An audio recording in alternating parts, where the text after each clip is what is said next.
Hello दोस्तों, science vision मस्ती में आप लोग का स्वागत है। आज हम लोग ह्यूमन के बारे में कुछ बेसिक चीज़ें देखेंगे, मानव के बारे में। आइए देखते हैं। मानव एक स्तनधारी वर्ग का प्राणी है, मैमल्स ग्रुप का प्राणी है। स्तनधारी क्या होते हैं? ऐसे प्राणी जो स्तन को धारण करते हैं, उन्हें स्तनधारी कहा जाता है।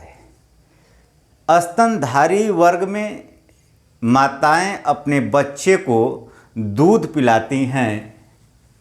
तो स्तनधारी वर्ग में जैसे गाय, भैंस, बकरी, मानव, ये सब आता है।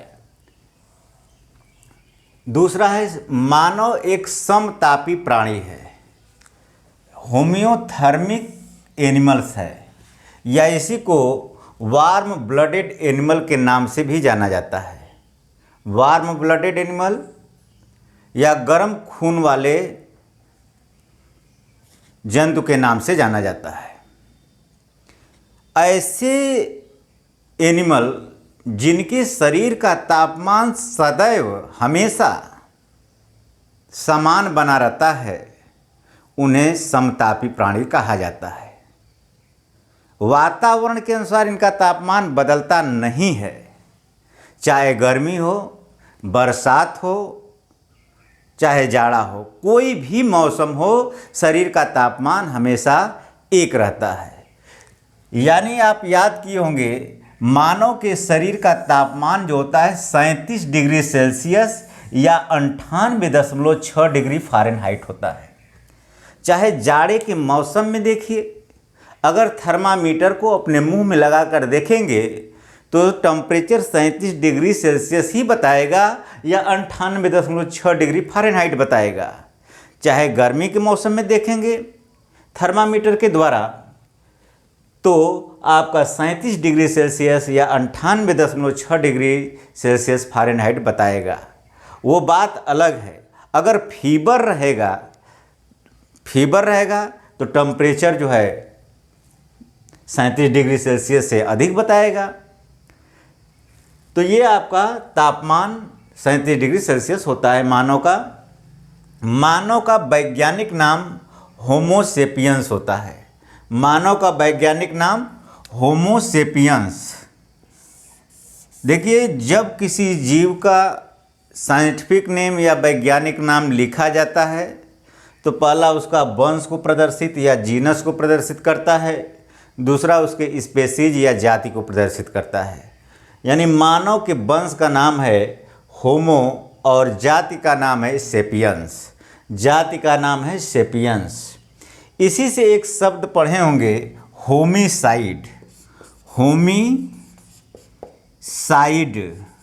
देखिए, जिस शब्द के लास्ट में सफिक्स साइड लिखा हो, CIDE, साइड, हत्या करने से रिलेटेड होता है। होमिसाइड मानव की हत्या, किलिंग ऑफ ह्यूमन बीइंग, मानव की हत्या को होमिसाइड कहा जाता है। तो एक इसे रिलेटेड याद कर लेंगे, होमिसाइड। अब मानव शरीर में पूछता है सबसे अधिक कौन सा तत्व पाया जाता है। मानव के शरीर में सबसे अधिक ऑक्सीजन पाया जाता है। कौन सा तत्व पाया जाता है? ऑक्सीजन। इस ऑक्सीजन को प्राणवायु के नाम से भी जाना जाता है। इस ऑक्सीजन को हम लोग प्राणवायु कहा जाता है। इसके बिना हम लोग जिंदा नहीं रह सकते हैं। वो बात अलग है कि लोग कहते हैं कि जिंदा रहने के लिए एक मुलाकात जरूरी है सनम। नहीं, जिंदा रहने के लिए ये प्राणवायु जरूरी है, ऑक्सीजन जरूरी है। अगर ऑक्सीजन शरीर में नहीं रहेगा तो हम लोग जिंदा नहीं रहेंगे। आइए देखते हैं, मानव शरीर में पाई जाने वाली धातु अगर पूछता है, मेटल पूछेगा, तब वह कैल्शियम हो जाएगा। मानव के शरीर में पाई जाने वाली धातु कैल्शियम होती है। क्या होती है? कैल्शियम होती है। अब यहाँ देखिए, पूछेगा कि मानव के शरीर में संवेदी अंगों की संख्या कितनी होती है। तो हम लोगों के शरीर में संवेदी अंग यानी सेंस आर्गन सेंस आर्गन की संख्या 5 होती है। आँख, कान, नाक, जीभ और त्वचा, ये संवेदी अंग क्या हैं? इन्हें ज्ञानेंद्रियों के नाम से भी जाना जाता है। संवेदी अंग को ज्ञानेंद्रियां भी कहा जाता है।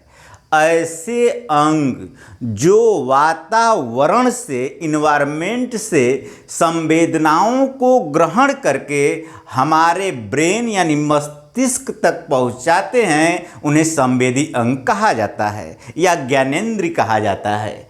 तो संवेदी अंगों की संख्या 5 हो गई। संवेदी अंगों की संख्या 5 हो गई।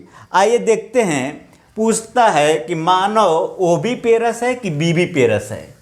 तो ओविपेरस और विविपेरस के बारे में देखते हैं। यहाँ ध्यान दीजिए, मानव एक विविपेरस प्राणी है। विविपेरस को हिंदी में जरायुज कहा जाता है। देखिए, एक होता है विविपेरस और एक होता है ओविपेरस।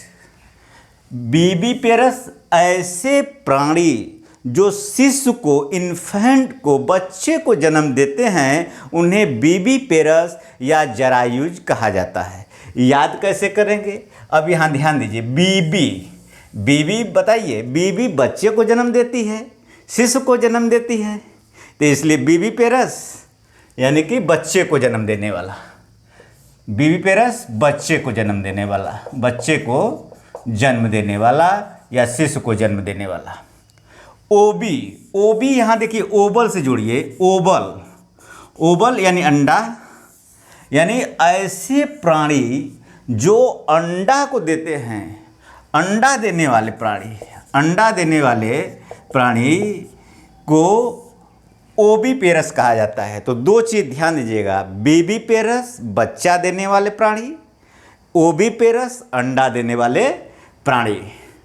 अब यहाँ पर ध्यान दीजिए, मानव के शरीर में कुल हड्डियों की संख्या कितनी होती है?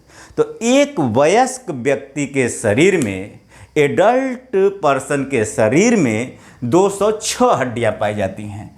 कितनी हड्डियाँ पाई जाती हैं? 206 हड्डियाँ पाई जाती हैं। लेकिन वही बच्चों के लिए पूछ दे कि बच्चों के शरीर में कितनी हड्डियाँ पाई जाती हैं, तो बच्चों के शरीर में लगभग 300 बोन्स या हड्डियाँ पाई जाती हैं। हड्डी को अस्थि भी कहा जाता है, अस्थि या बोन, BONE, बोन या अस्थि या हड्डी एक ही चीज़ है। पूछेगा कि शरीर की सबसे बड़ी बोन या हड्डी या अस्थि कौन सी होती है? फीमर होती है। और यह फीमर कहाँ पाई जाती है? थाई यानी कि जांघ में पाई जाती है। यहाँ पर ये जंघे में रहती है फीमर। शरीर की सबसे छोटी हड्डी कौन सी होती है मानव के शरीर की सबसे छोटी हड्डी का नाम स्टेपीज है, जो कि कान में पाई जाती है। कान में पाई जाती है। कहाँ पाई जाती है? कान में पाई जाती है। अब पूछेगा, मानव में मांसपेशियों की संख्या कितनी होती है? कुल मांसपेशियां कितनी हैं? मांसपेशियों को बोलें तो मसल्स, मांसपेशियां बोलें तो मसल्स। कुल मांसपेशियों की संख्या 639 होती है। कुल मांसपेशियों की संख्या 639 होती है। अब इसमें देखिए, पूछेगा कि सबसे बड़ी मांसपेशी और सबसे छोटी मांसपेशी कौन सी होती है? तो सबसे बड़ी मांसपेशी का नाम है ग्लूटियस मैक्सिमस, जो कुल्हे के पास पाई जाती है, ग्लूटियस मैक्सिमस। और सबसे छोटी मांसपेशी या मसल, सबसे छोटी मसल, स्मॉलेस्ट मसल स्टेपीडियस है। यह स्टेपीडियस हमारे कान में पाई जाती है। अब यहाँ पर ध्यान दीजिए, स्टेपीडियस अगर हड्डी पूछ देगा तो सबसे छोटी हड्डी का नाम स्टेपीज है और सबसे छोटी मांसपेशी का नाम स्टेपीडियस है। एक वयस्क व्यक्ति में पूछता है, एक वयस्क व्यक्ति में दांतों की संख्या, टीथ की संख्या कितनी होती है? तो वयस्क या एडल्ट में दांतों की संख्या 32 यानी 32 होती है। बच्चों में दांतों की संख्या, चाइल्ड में दांतों की संख्या 20 होती है, 20। बच्चों में दांतों की संख्या 20 होती है।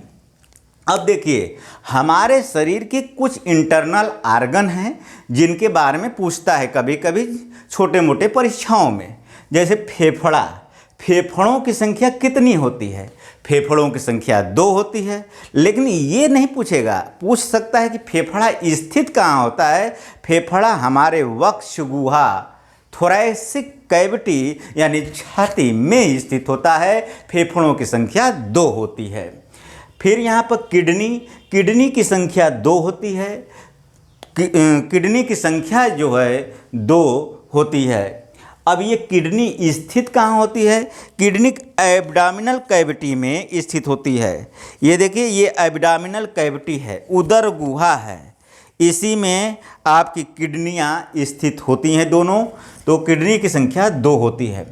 अब एक पूछता है कि हृदय, हृदय की संख्या कितनी होती है? हृदय की संख्या 1 होती है।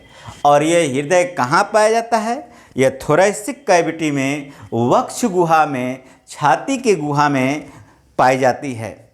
या लेकिन ये क्वेश्चन थोड़ा ध्यान दीजिएगा, पूछेगा कि हृदय में कितने चैम्बर होते हैं, हृदय में कोष्ठकों की संख्या कितनी होती है। अगर चैम्बर की बात करेगा, चैम्बर या कोष्ठक की बात करेगा, तो हृदय, मानव के हृदय में 4 कोष्ठक होता है, 4 चैम्बर होता है। यकृत, यकृत 1 होता है। यकृत हमारे एब्डोमिनल कैविटी में, उदर गुहा में स्थित होता है।